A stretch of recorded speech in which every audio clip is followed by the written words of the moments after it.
السلام علیکم۔ تو آج ہم اینستھیزیا کے ان بنیادی اصولوں کو سمجھیں گے جو صرف امتحانات کے لیے ہی نہیں بلکہ روزمرہ کی کلینکل پریکٹس کے لیے بھی بہت ضروری ہیں۔ ہم ہر ایک ٹاپک کو تفصیل سے دیکھیں گے تاکہ آپ کے سارے کانسیپٹس ایک دم کرسٹل کلیئر ہو جائیں۔ تو چلیے اینستھیزیا کے ان بنیادی ستونوں کو سمجھنے کا یہ سفر شروع کرتے ہیں۔ ہمارا پہلا پڑاؤ ہے فارماکالوجی، یعنی یہ سمجھنا کہ دوائیں جسم میں جانے کے بعد کرتی کیا ہیں اور جسم ان کے ساتھ کیا کرتا ہے۔ اچھا، فارمیکوکائنیٹکس اصل میں ہے کیا؟ یہ ایک دوا کی کہانی ہے، اس کے جسم میں داخل ہونے سے لے کر باہر نکلنے تک۔ ہم اس سفر کے 3 خاص مراحل یعنی کلیئرنس، ڈسٹریبیوشن اور ایلیمینیشن کو تفصیل سے دیکھیں گے، کیونکہ ہماری ساری ڈوزنگ اسٹریٹجیز اسی پر تو منحصر ہوتی ہیں۔ ایک سوال جو بہت پوچھا جاتا ہے وہ یہ ہے کہ فینٹنل کی ایک بڑی ڈوز یا بار بار ڈوز دینے سے اس کا اثر اتنا لمبا کیوں ہو جاتا ہے؟ جواب اس کی لائپوفیلسٹی میں ہے، یعنی اس کی چربی میں حل ہونے کی صلاحیت میں۔ اب دیکھیں ہوتا کیا ہے، جب ہم آئی وی بولس دیتے ہیں، دوا سیدھا خون میں جاتی ہے اور فوراً دماغ تک پہنچ کر اپنا اثر دکھاتی ہے، لیکن ساتھ ہی یہ چربی والے ٹیشوز میں بھی جمع ہونا شروع ہو جاتی ہے۔ جب ہم بار بار ڈوز دیتے ہیں تو یہ فیٹ ٹیشوز ایک ریزروائر یا سٹور کی طرح کام کرنے لگتے ہیں اور دوا کو آہستہ آہستہ واپس خون میں چھوڑتے رہتے ہیں۔ اسی وجہ سے اس کا اثر توقع سے کہیں زیادہ دیر تک رہتا ہے۔ دوا کو جسم سے تیزی سے نکالنے کا ایک بہت ہی دلچسپ طریقہ ہے آئن ٹریپنگ۔ فرض کریں کسی نے فینوباربیٹل جیسی دوا کی اوور ڈوز لے لی ہے۔ ہم کیا کرتے ہیں؟ ہم سوڈیم بائی کاربونیٹ دے کر پیشاب کو الکلائن بنا دیتے ہیں۔ اس ماحول میں فینوباربیٹل آئنائزڈ ہو جاتا ہے، یعنی اس پر ایک چارج آ جاتا ہے۔ اب چارج والی دوا گردے کی نالیوں کی دیوار کو پار نہیں کر سکتی اور پیشاب میں ہی پھنس کر رہ جاتی ہے۔ اس طرح وہ تیزی سے جسم سے باہر نکل جاتی ہے۔ یہ ایک بہت ہی اہم کانسیپٹ ہے۔ پروپرفال جیسی ہائی ایکسٹریکشن دوائیں، ان کو جگر اتنی تیزی سے صاف کرتا ہے کہ اصل مسئلہ جگر کے انزائمز کی کمی نہیں ہوتی۔ اصل محدود کرنے والا فیکٹر یہ ہوتا ہے کہ خون دوا کو جگر تک کتنی تیزی سے پہنچا رہا ہے۔ اسی لیے اسے فلو ڈیپینڈنٹ کلیئرنس کہتے ہیں۔ اس کی کلینکل اہمیت یہ ہے کہ اگر کسی کو جگر کی شدید بیماری بھی ہو لیکن اس کا بلڈ فلو ٹھیک ہے تو پروپوفول کی کلیئرنس حیران کرنے والے طور پر زیادہ متاثر نہیں ہوتی۔ یہ بات عام فہم کے بالکل خلاف ہے۔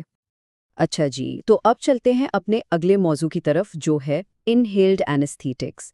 یہاں ہم دیکھیں گے کہ گیسوں کی فزیکل پراپرٹیز یعنی ان کی فزکس ان کے کلینکل اثرات کو کیسے کنٹرول کرتی ہے۔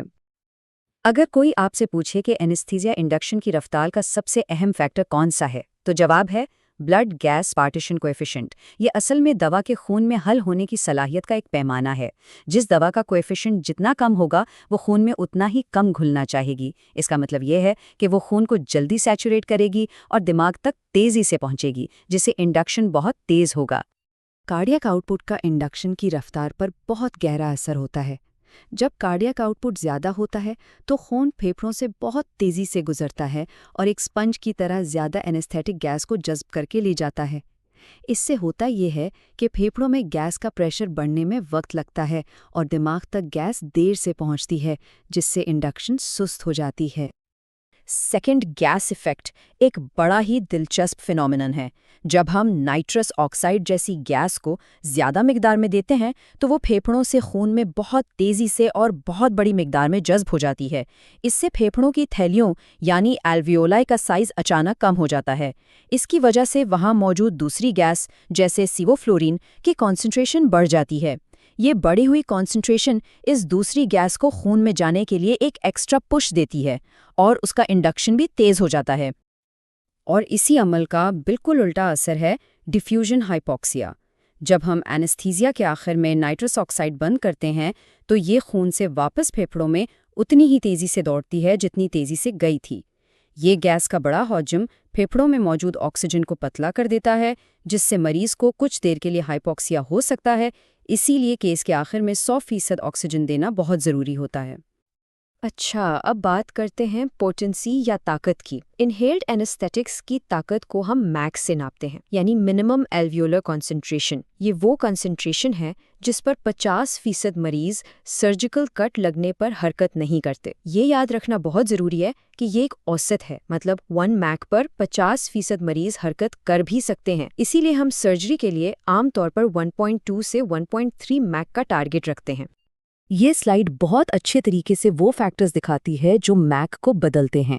ایک عام سا اصول یاد رکھیں، کوئی بھی چیز جو دماغ کو سست کرتی ہے، جیسے بڑھتی عمر، جسم کا ٹھنڈا ہونا یا شدید نشہ، وہ میک کو کم کرے گی، اور اس کے برعکس جو چیزیں دماغ کو متحرک کرتی ہیں، جیسے دائمی شراب نوشی یا ہائپرنیٹریمیا، وہ میک کو بڑھا دیں گی۔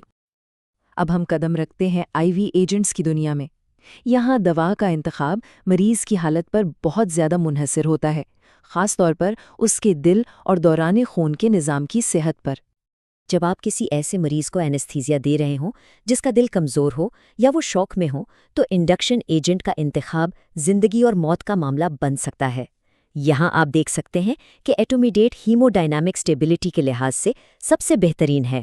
یہ بلڈ پریشر، دل کی دھڑکن اور کارڈیک آؤٹ پٹ پر بہت ہی کم اثر ڈالتا ہے۔ اس کے برعکس پروپوفول بلڈ پریشر کو کافی کم کرتا ہے، جبکہ کیٹامین ان سب کو بڑھا دیتا ہے۔ کیٹامین ایک بہت ہی منفرد دوا ہے۔ یہ باقی انڈکشن ایجنٹس کی طرح نہیں ہے۔ یہ NMDA ریسیپٹرز پر کام کرتی ہے، جس سے یہ نہ صرف بے ہوشی بلکہ بہت گہرا درد کش اثر بھی دیتی ہے۔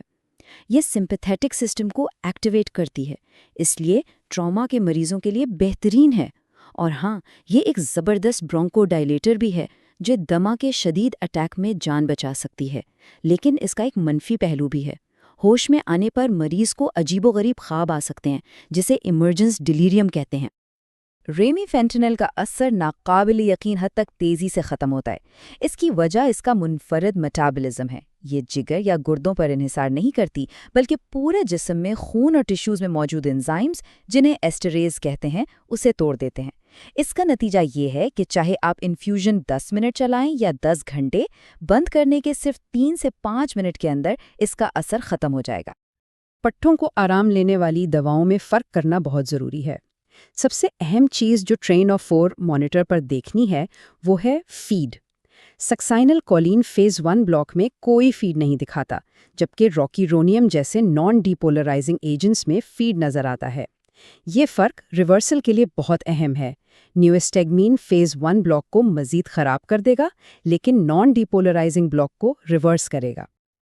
اور آخر میں اب ہم ان تمام کانسیپٹس کو مانیٹرنگ اور فزیولوجی کے بنیادی اصولوں سے جوڑتے ہیں، تاکہ ہم مریض سے ملنے والے اہم اشاروں کو صحیح طرح سے سمجھ سکیں۔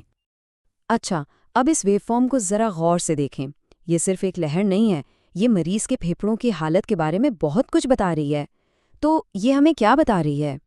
یہ شارک فن جیسی شکل سانس چھوڑنے کے راستے میں رکاوٹ کی ایک واضح علامت ہے۔ دیکھیں، عام طور پر پھیپھڑوں کی ساری تھیلیاں ایک ساتھ خالی ہوتی ہیں تو کیپنیوگرام کا پلیٹو سیدھا ہوتا ہے، لیکن برونکوسپازم جیسی حالت میں کچھ راستے تنگ ہو جاتے ہیں، جس کی وجہ سے ایلویولائی غیر مساوی طور پر اور آہستہ آہستہ خالی ہوتی ہیں، اور یہ اوپر کی طرف ڈھلوان شکل بن جاتی ہے۔ ریپڈ سیکوینس انڈکشن کے دوران جب مریض کا سانس رک جاتا ہے تو اس کا کاربن ڈائی آکسائڈ بڑھنا شروع ہو جاتا ہے۔ یہ نمبر ضرور یاد رکھیں۔ پہلے منٹ میں یہ تقریباً 6 ملی میٹر مرکری بڑھتا ہے، اور اس کے بعد ہر منٹ میں تقریباً 3 سے 4 ملی میٹر مرکری کا اضافہ ہوتا ہے۔ یہ جاننے سے آپ کو اندازہ رہتا ہے کہ آپ کے پاس محفوظ انٹیوبیشن کے لیے کتنا وقت ہے۔ فزکس کا ایک بنیادی قانون، لپلاس کا قانون، اینستھیزیا میں بہت اہم ہے۔ یہ ہمیں بتاتا ہے کہ کسی خون کی نالی جیسی ساخت میں دیوار کا تناؤ اس کے اندرونی دباؤ اور اس کے ریڈیس یعنی سائز پر منحصر ہوتا ہے۔ یہی وجہ ہے کہ ایک بڑا اینیورزم جس کا ریڈیس زیادہ ہوتا ہے، اسی بلڈ پریشر پر ایک چھوٹے اینیورزم کے مقابلے میں پھٹنے کا زیادہ خطرہ رکھتا ہے۔ تو آج ہم نے بہت سے اہم کانسیپٹس کو سمجھا، لیکن اصل امتحان ان سب کو ملا کر ایک جامع منصوبہ بنانا ہے۔ اب ذرا سوچئے، اگر آپ کے سامنے ایک ایسا بزرگ مریض ہو جسے جگر اور گردے دونوں کی شدید بیماری ہو، تو آپ کا اینستھیزیا کا منصوبہ کیسا ہوگا؟ آپ کون سی دوا کا انتخاب کریں گے؟ آپ MSC کی ضروریات کا کیا اندازہ لگائیں گے؟ آپ ہیموڈائنامکس کو کیسے مستحکم رکھیں گے؟